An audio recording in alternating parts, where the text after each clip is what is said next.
प्यारे दोस्तों, आज हम आपको एक ऐसा इबरतनाक वाकया सुनाएंगे जिसे सुनकर आप ज़रूर सबक हासिल करेंगे। गरीब माँ बाप की इकलौती बिगड़ी हुई बेटी, जो कि हर वक्त गाने सुनने की शौकीन थी, उसे अल्लाह पाक ने कैसे इबरत का निशान बनाया। आइए देखते हैं ये सबक अमोज वाकया। किसी गांव में एक आलिम साहब थे। उनका नाम अब्दुल कलाम था और अपनी बीवी फातिमा के साथ रहते थे। बड़ी मन्नतों मुरादों के बाद उनको अल्लाह पाक ने एक ही बेटी अता की थी। अब्दुल कलाम अपनी बेटी से बहुत ही मोहब्बत करता था। दोनों मियाँ बीवी ने बड़े लाड़ प्यार से अपनी बेटी को पाला। उनकी बेटी का नाम ज़ैनब था, जो कि बचपन से ही बहुत खूबसूरत थी। जब भी वहाँ मीठी मीठी बातें करती तो वो दोनों मियाँ बीवी अपनी बेटी की इन मीठी मीठी बातों से बड़ा खुश होते। वक्त गुजरता गया, बेटी थोड़ी बड़ी हो गई। एक दिन अब्दुल कलाम जब नमाज पढ़कर घर वापस आया तो क्या देखता है कि उसकी बेटी ने बहुत सारा मेकअप किया हुआ है। तो अब्दुल कलाम को इस बात पर बड़ा गुस्सा आया। उसने अपनी बीए अल्लाह की बंदी समझाओ अपनी बेटी को। ये क्या उसने हरकतें शुरू कर दी। इकलौती बेटी होने का ये मतलब नहीं कि ये इस तरह की गंदी हरकतें करें। तुम उसे पर्दे की नसीहत करो। ये पर्दा किया करे ना कि ये फैशन करके बाहर घूमे। आलिम साहब की बीवी उसने शौहर को तो कुछ न बोला, लेकिन बेटी का हाथ पकड़कर नाक फुलाए हुए अंदर चली गई। अब्दुल कलाम कहने लगा, देख लेना, एक दिन तुम जरूर पछताओगी। अगले दिन अब्दुल कलाम काम के सिलसिले में सऊदी अरब चला गया। जाते वक्त अब्दुल कलाम अपनी बेटी का माथा चूमने लगा और कहने लगा, बेटी हमेशा खुश रहो, बस कुछ अरसे की बात है, फिर मैं घर वापस तेरे पास लौट आऊंगा। बस तुम माँ बेटी अपना ख्याल रखना। ऐसे ही वक्त गुजरता गया।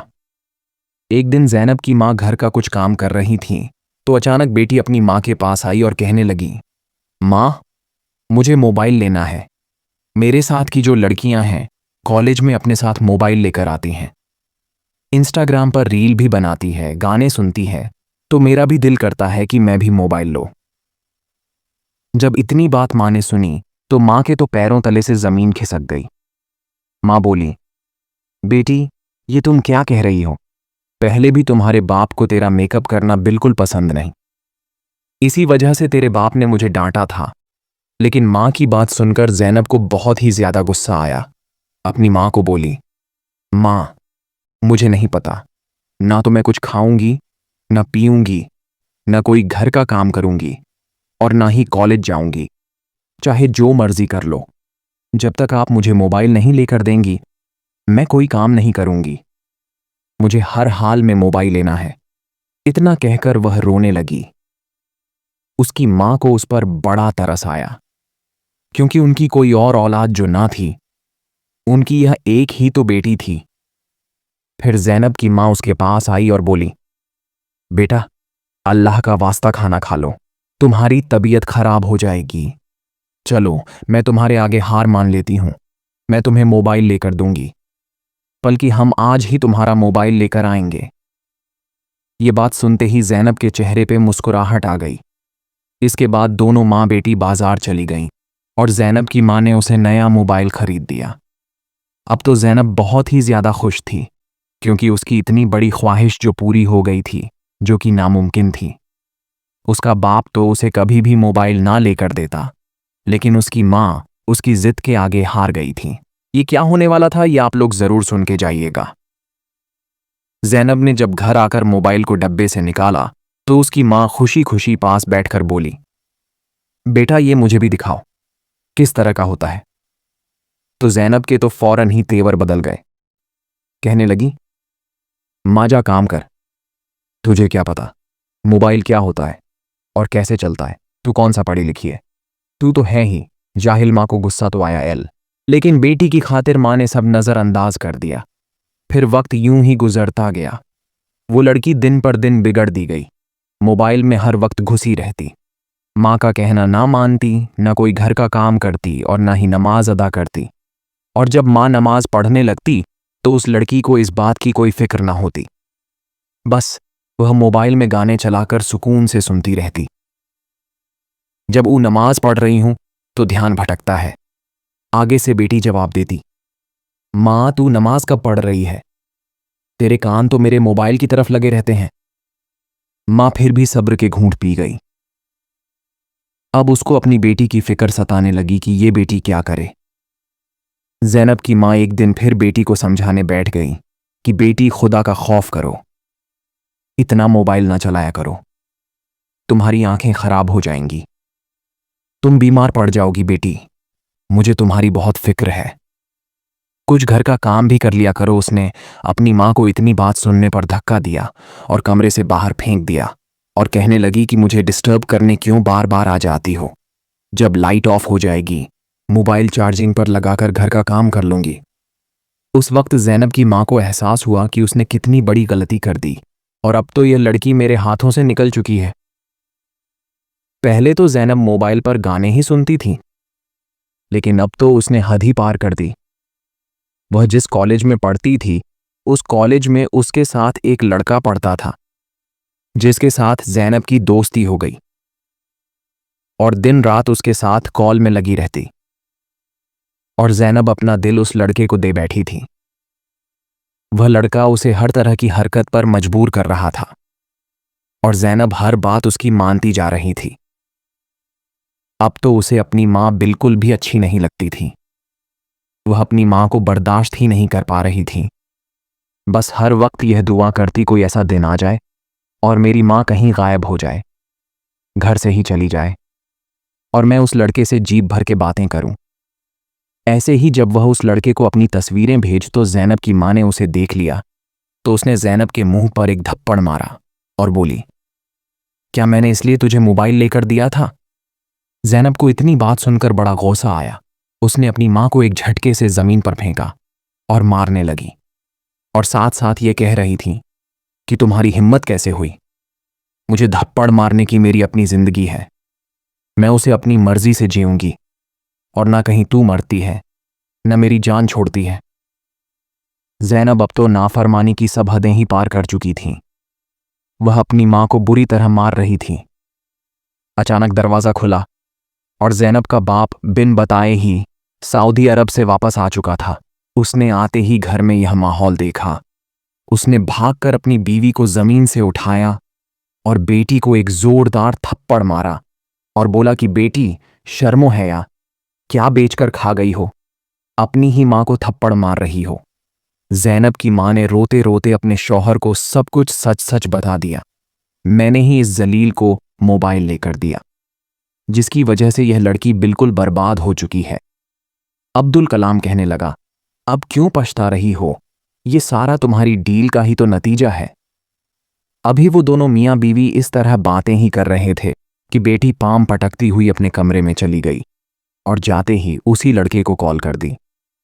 उस लड़के ने आगे से ज़ैनब को तसल्ली दी और माँ बाप के खिलाफ और भड़काने लगा। ये तुम्हारे कैसे माँ बाप हैं? तुझ पर तो जुल्म करते हैं, तुझे भी तो जीने का हक है।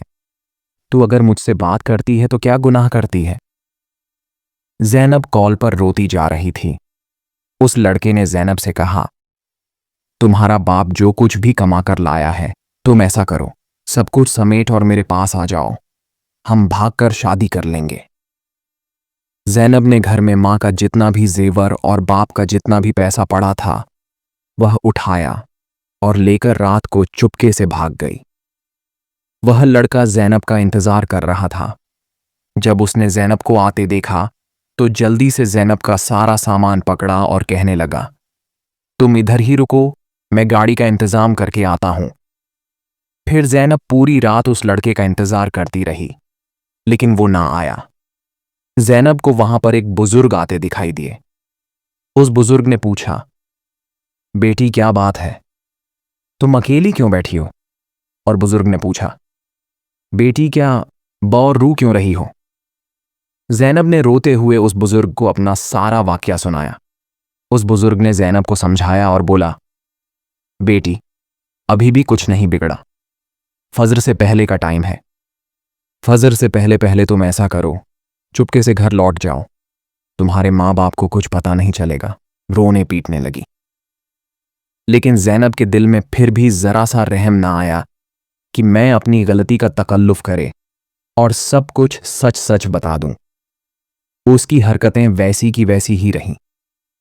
फिर एक दिन ऐसे ही ज़ैनब को उसी लड़के का फ़ोन आया और कहने लगा, ज़ैनब मुझे कुछ पैसों की ज़रूरत है, तुम मुझे कुछ पैसे भेजो, वरना मैं तुम्हारी भेजी हुई तस्वीर लोगों को दिखा दूंगा और तेरे बाप को भी दिखा दूंगा।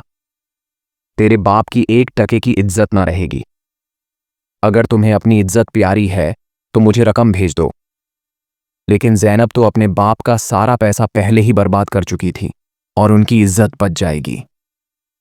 ज़ैनब ने बिल्कुल ऐसा ही किया और चुपके से अपने घर वापस आ गई। देखा तो उसके माँ बाप अभी सो रहे थे। वो अभी चुपके से आकर लेट गई। जब सुबह हुई, माँ ने घर में देखा तो ना कोई पैसा था और ना उसका कोई जेवर था। वहां उसके पास अब पैसा देने के लिए नहीं बचा था। फिर उस लड़के ने भी बगैरती की तमाम हदें पार कर दी और उस ज़ैनब की सारी तस्वीर उसके रिश्तेदारों और अपने दोस्तों में शेयर कर दी। जब ज़ैनब के बाप को बेटी की यह नज़ेबा तस्वीरें देखने को मिली और लोगों ने तरह तरह की बातें की, तो उसका बाप यह सब बर्दाश्त न कर सका और सदमे से वहीं दम तोड़ गया। लेकिन ज़ैनब तो पता नहीं फिर भी किस मट्टी की बनी हुई थी। बजाय गम मनाने के या तौबा करने के अपनी हरकतों से बिल्कुल भी बाज न आई।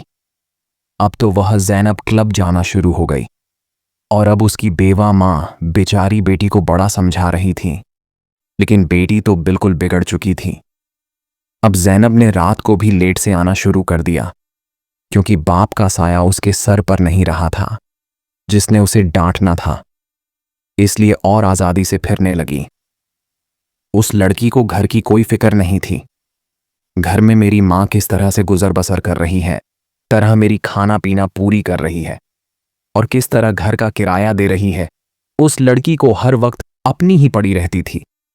अब तो वह अक्सर ही अपनी माँ को बिल्कुल नज़रअंदाज करने लग गई थी। उसने अपनी तालीम बस कॉलेज तक ही हासिल की। इसके बाद अपने तालीमी सिलसिले को जारी न रख सकी। उससे कुछ ही रहम आया और अपनी माँ का हाथ बटाने के लिए एक जगह नौकरी करने लगी। माँ इस बात पर तो बहुत खुश थी कि उसकी बेटी अपने घर के खर्च चलाने के लिए पैसे कमा कर ला रही है और उसका फिक्र भी कम हो गया। लेकिन वह इस बात पर बहुत ज्यादा परेशान थी कि 19 साल की लड़की अक्सर रात तक बाहर रहती थी। उसका मोबाइल फोन भी बंद होता और अपनी माँ को यह बहाना करती।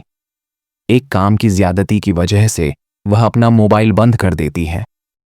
ज़ैनब की माँ को उसके इस झूठ से तसवीस लाहिर हुई। जैनब की माँ और ज्यादा परेशान रहने लगी थी और उसने एक बार फिर से सोचा, मैं किसी तरह अपनी बेटी पर नजर रखूं ताकि यह दोबारा पहले वाली गलती का शिकार ना हो जाए। इसीलिए अपने घर के बाहर एक सीसीटीवी कैमरा लगवा दिया और रोजाना सुबह उठकर वह वीडियो देखती और चेक करती कि रात को उसकी बेटी कितने बजे घर आई थी। ज़ैनब अपनी माँ की इस हरकत से बहुत ज्यादा परेशान थी और शदीद गुस्से में भी थी और उसने अपनी माँ से झगड़ना भी शुरू कर दिया।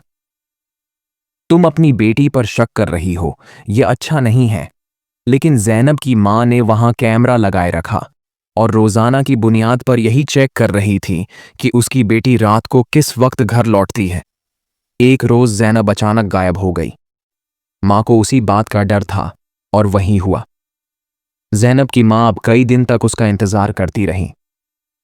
ना ज़ैनब को घर वापस आना था और ना ही वहां आई। ज़ैनब की माँ की हालत अब खराब होने लगी थी और उसने बदनामी के डर से किसी से भी इस बात का जिक्र ना किया कि मेरी बेटी घर से भाग गई है। उस दिन ज़ैनब की माँ अपने घर के दरवाजे पर खड़ी थी। अपनी बेटी की राह देखते देखते अचानक बेहोश होकर गिर पड़ी। मोहल्ले वालों ने ज़ैनब की वालिदा को उठाया और हॉस्पिटल में एडमिट कर दिया। लोगों ने यह भी बात नोटिस की। वालिदा के अस्पताल पहुंचने पर भी वह हॉस्पिटल नहीं पहुंची और न ही ज़ैनब अपने घर में मौजूद थी। मोहल्ले वालों ने इस बात को गंभीर मामला जानकर फौरन पुलिस को खबर कर दी। पुलिस जब ज़ैनब के घर पहुंची तो सारा माजरा उनके सामने बयान किया गया। ज़ैनब कई दिन से गायब है। उसकी मां अस्पताल में पड़ी है, जो कि कोमा की हालत में है। पुलिस ने कार्रवाई करते हुए घर की तलाशी ली और उसी घर की तलाशी के दौरान दरवाजे पर लगा हुआ कैमरा भी देखा और उसकी सारी रिकॉर्डिंग भी देखी और उस कैमरे की सारी वीडियो रिकॉर्डिंग अपनी मोबाइल में ले ली तो उस कैमरे की वीडियो का बतौर जायजा लिया गया, लेकिन कुछ नहीं पता चला। जब पुलिस की टीम जंगल की तरफ गई तो ज़ैनब को छारी में बेहोश पड़ी हुई थी। पुलिस की टीम ने जल्दी से उसे हॉस्पिटल ले जाया गया, लेकिन वह कुछ ही देर में तड़प तड़प के इस दुनिया से रुखसत हो गई, क्योंकि डॉक्टर ने बताया कि इसके साथ 3 दिनों से जंगली जानवर उसके जिस्म को नोच रहे थे। इसके पराई बेटपाट के साथ जानवरों ने बहुत घिनौना काम किया था, जिसके कारण इसकी हालत मौत से भी बदतर हो गया था और उसकी माँ अभी भी कोमे में थी। वह बेहोश थी। उसकी माँ को पता भी नहीं था कि उसकी नफरमान औलाद इस दुनिया से रुखसत हो चुकी है। अब मोहल्ले वालों ने ज़ैनब के कफन दफन का बंदोबस्त करना था, क्योंकि ज़ैनब की मैयत बिल्कुल लवार सा पड़ी हुई थी। उसका बाप नहीं था और उसकी माँ बेहोश थी, तो अब अहले मोहल्ला की यह जिम्मेदारी बनती थी कि वे उसके कफन दफन का इंतजाम करें। मोहल्ले की औरतों ने ज़ैनब को गुस्ल दिया तो उसी वक्त गुस्ल देते ही ज़ैनब के जिस्म से अजीब बदबू उठने लगी। गुस्ल देने वाली औरतें तौबा तौबा करते हुए गुस्ल दे रही थीं जब वहां से बाहर निकली और बाप नहीं थी, और बाहर खड़े मर्दों से कहा, मैयत में इसे इतनी बदबू आ रही है, आप लोग ऐसा करो, बगैर गुस्ल के ही इसको दफन कर दो, क्योंकि कोई भी इंसान इस बदबू में खड़ा नहीं हो सकता। मोहल्ले के मर्दों ने उन औरतों को समझाया, ये सवाब का काम है, वो जैसी भी थी तुम लोगों का फर्ज बनता है, उसे गुस्ल दो। वो मुसलमान लड़की थी, वह नाफरमान थी अपने वालदाइन की, उसने अपनी जिंदगी में बहुत गुनाह किए थे, लेकिन हम ये गुनाह नहीं कर सकते बगैर गुस्ल के उसे दफना दें। आप लोग थोड़ी सी हिम्मत करें, मुंहों पर कपड़ा रखकर उसको गुस्ल दें, हमें अब करें, हम उसके कफन दफन का इंतजाम करें। अगर हम उसको बगैर गुस्ल के दफना देंगे तो क़यामत के दिन अल्लाह ताला हमसे भी सवाल करेगा। मोहल्ले के मर्दों ने उन खवातीन को खुदा का खौफ दिलाया, तो उन खवातीन को एहसास हुआ और उन्होंने पर कपड़ा डालकर ज़ैनब को गुस्ल दिया। औरतों का काम तो यहीं पर मुकम्मल हो गया। अब मर्दों की बारी थी।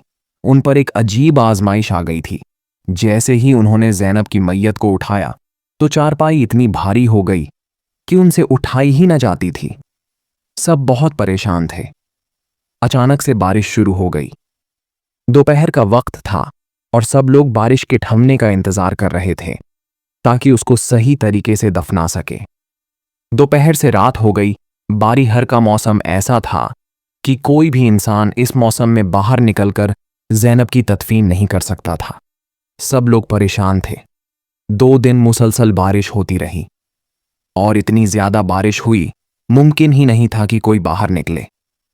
मजबूरन सब ने यह फैसला किया, इमाम साहब से बात की जाए। अहले मोहल्ला ने इमाम साहब से बात की कि अब क्या किया जाए। 2 दिन से लड़की की मैयत पड़ी हुई है और मैयत में इतनी ज्यादा बदबू हो गई है कि हम इसके करीब भी नहीं जा रहे हैं। आप ही कोई हल निकालें, आपको दीन का ज्यादा पता है। इमाम साहब ने कहा, मौसम तो खराब है और रात का वक्त है, लेकिन हर हाल में आज रात इस बेचारी को दफना दो। मोहल्ला वालों ने छतरियां और टर्च लाइट का ज्यादा इंतजाम करके उसकी मैयत को उठाया। बहुत मुश्किल से उसकी मैयत उठी। जैसे ही कब्रिस्तान पहुंचे तो बारिश तेज बरस रही थी और जो ज़ैनब की कब्र थी पूरी की पूरी पानी से भर चुकी थी। वो लोग परेशान हो गए और दोबारा से गोरखन ने दूसरी जगह कब्र खोदने शुरू की, लेकिन वो कब्र भी बारिश की वजह, वरना उसकी मैयत से बीमारियां फैलने का खत था। इतने में वहीं पर एक शख्स आया और उसने कहा कि एक बात कहूं, बुरा ना मनाना, लेकिन मैंने एक ख्वाब देखा है कि ज़ैनब को हम उसके मोबाइल और उसके सॉक सिस्टम के साथ दफना रहे हैं, तब भी उसे कब्र में जगह मिल रही है।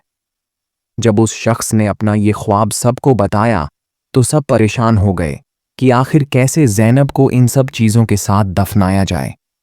लेकिन उस शख्स ने कहा कि उसको सिर्फ सच्चे ख्वाब आते हैं और हकीकत भी यही थी। वह अल्लाह का बहुत ही नेक बंदा था। लोगों ने सोचा कि हम उस अल्लाह के बंदे की बात पर अमल करके देखते हैं, क्या पता उसको ज़मीन में जगह मिल जाए। लोग उसके घर से उसका मोबाइल और उसका सॉन्ग सिस्टम उठाकर लाए और ज़ैनब की मैयत के ऊपर रख दिया। फिर एक और जगह है, उसकी कब्र खोदी गई। अब पानी थोड़ा कम हो चुका था। बारिश थम चुकी थी और बड़ी मुश्किल से ज़ैनब को जगह मिली। ज़ैनब को कब्र के अंदर रखा गया और कब्र में ही उसका मोबाइल और उसका सॉन्ग सिस्टम भी रखा गया। सबको बहुत अजीब लग रहा था, लेकिन सबको लग रहा था ये उसकी इबरत का वक्त है। जिन चीज़ों से उसने ज़िंदगी में मोहब्बत की और उन चीज़ों की वजह से उसने वालदैन की नाफरमानी भी की, उनको तकलीफ़ दी, तो यह चीज़ें वो दुनिया में छोड़कर नहीं जा सकती। उसे उन्हीं चीज़ों के साथ कब्र में दफना दिया जाए ताकि उसको एहसास हो उसने दुनिया में क्या कमाया और क्या नहीं। फिर अचानक ही एक शख्स की चीख बुलंद हुई। उसने कहा, देखो इस लड़की की जुबान बाहर आ गई है और उसके कानों से कीड़े निकलने लगे हैं। यह मंजर इस कदर खौफनाक था। वहां पर तमाम मौजूद लोग चीखने लगे, चिल्लने लगे। उन्होंने कहा, इसको तो मट्टी डालने से पहले ही इस पर अजाब नाजिल हो चुका है। जल्दी करके इस पर मट्टी डाल दो और यहां से भाग चलो। ऐसा ना हो कि इसका औरतें तौबा इस्तिगफार पढ़ने लगीं। जब इस बात का जिक्र इमाम साहब से किया गया तो इमाम साहब ने ज़ैनब की माफ़ी के लिए कुरान खानी रखवाई और सब ने 3 दिन तक ज़ैनब की माफ़ी के लिए दुआ की। इतने में उसकी माँ को होश आया तो उसने सारी हकीकत बता दिया। उसकी माँ रोने लगी और सबने उसकी माँ से कहा, तुम अपनी बेटी को माफ़ कर दो तो अल्लाह भी उसे माफ़ कर देगा। वह बहुत अजाब में है। ज़ैनब की माँ बहुत रोने लगी और उसने अल्लाह के सामने सिजदा करके अपनी बेटी के लिए माफ़ी मांगी और कहने लगी, ऐ अल्लाह रब्बुल इज़्ज़त, वह मेरी नाफरमान बेटी थी। आई पाक परवरदिगार, तू उसकी मग़फ़िरत फरमा, क्योंकि मुझ में ही तो कमी थी। मेरे से उसकी तरबियत करने में कमी ही हो गई थी। मैंने उसको इतना लाड प्यार दिया और उसकी यह ज़िंदगी मेरे लाड प्यार का नतीजा ही थी, जो बुरी गुजरी। जब उसकी माँ ने उसको माफ़ कर दिया तो फिर इमाम साहब ने कहा, तुम लोग ज़ैनब की कब्र खुदाई करो और वह सॉन्ग सिस्टम और मोबाइल वहां से निकाल दो। यह सही तरीका नहीं है। इस तरह मैयत को नहीं दफनाना चाहिए था। तुम लोगों को पहले मुझसे ये बात पूछ लेनी चाहिए थी। इमाम साहब के कहने पर मोहल्ला वाले ने दोबारा कब्रिस्तान गए। अब धूप निकल चुकी थी और कब्रिस्तान की ज़मीन खुश्क थी। उन्होंने कब्र कुशाई शुरू कर दी और देखा तो कब्र ठीक ठाक थी और उन्होंने कब्र में मौजूद मोबाइल और सॉन्ग सिस्टम बाहर निकाला और अल्लाह के हुजूर तौबा किया। कब्र में ज़ैनब के साथ उन लोगों को यह सब चीज़ें नहीं दफनाने चाहिए थीं। फिर अचानक से एक शख्स की नज़र ज़ैनब के चेहरे पर पड़ी है तो उन्होंने देखा कि उसके चेहरे से अजाब हट चुका है, उसकी ज़ुबान भी सही है, उसका चेहरा रोशन है और लोगों ने महसूस किया उसकी कब्र से अब खुशबू भी आ रही थी। वापस आकर उन्होंने इमाम साहब से यह माजरा बयान किया तो इमाम साहब ने कहा, यह उसकी माँ की दुआ थी जो कबूल हो गई, क्योंकि माँ की दुआ को जन्नत की हवा इसलिए कहा जाता है, जब वह औलाद को लग जाए तो जन्नत की हवा की तरह ही लगती है। और ज़ैनब को उसकी माँ की दुआ लग चुकी थी। अहले मोहल्ला ने फिर से कुरान ख्वानी की और ज़ैनब की मगफिरत के लिए दुआ की और सब ने अल्लाह से माफ़ी मांगी कि उन्हें कब्र में मोबाइल और सॉन्ग सिस्टम नहीं डालना चाहिए था। अहले मोहल्ला को एहसास हो गया था कि उन्होंने यह काम करके बहुत बड़ा गुनाह कर दिया, कब्र की और मैयत की बेहुरमती की। इसलिए उन्होंने अल्लाह से माफ़ी मांगी। कुछ दिन बाद ज़ैनब की माँ को एक ख्वाब आया जिसमें ज़ैनब बहुत खुश थी और अपनी माँ से कह रही थी, माँ, मैंने तुम्हारी और अब्बा की सारी ज़िंदगी नाफरमानी की। तुम लोगों को बहुत तकलीफ़ थी जिसकी मुझे बहुत बड़ी सज़ा मिल रही है, लेकिन जैसे ही तुमने मेरे लिए दुआ शुरू की तो अल्लाह ने मुझसे अजाब हटा दिया। बेशक वालदैन का दर्जा बहुत बुलंद है। काश मैं आप लोगों की नाफरमानी ना करती और आप लोगों की फर्मा बरदार होती तो ये जो अधाब मुझे मिला था वह भी ना मिलता। लेकिन माँ, यह तुम्हारी दुआ है, तुम्हारी दुआ नहीं मुझे इस अजाब से बचाया। ये ख्वाब सुनकर अहले मोहल्ला खुश हो गए और इमाम साहब ने सबसे कहा, देखो हम लोग सब कितने गुनाहगार हैं, बड़े बड़े गुनाह करते हैं और हमें उसकी सज़ा भी मिलती है, लेकिन अल्लाह की ज़ात इस कदर मेहरबान है, जब इंसान को उसकी गलती का एहसास हो जाए तो फ़ौरन से अल्लाह रब्बुल इज़्ज़त उस इंसान को माफ़ फरमा देता है। ये अल्लाह की रहीमी और करीमी है। वो हमें माफ़ कर देता है। अगर वह हमें माफ़ ना करता तो हम तो हमेशा आग में जलते रहते। इसका यह मतलब नहीं कि अल्लाह को रहमान और रहीम समझकर हम गुनाह करते रहें, बल्कि इसका यह मतलब है हमें अल्लाह की फर्मा बरदारी करनी चाहिए, उसके रास्ते पर चलना चाहिए। जब हमारा रब हमसे इतनी मोहब्बत करता है तो हमें भी चाहिए हम अपने रब से मोहब्बत करें और उसके फर्मा बरदार बंदों में से बन जाएं। प्यारे दोस्तों, उम्मीद करता हूं आज की वीडियो से आपने बहुत सबक हासिल किया होगा। इसलिए अपने फैमिली में भी वीडियो शेयर करें और चैनल को सब्सक्राइब करने के साथ साथ कमेंट में अल्लाहू अकबर ज़रूर लिख कर जाएं। शुक्रिया।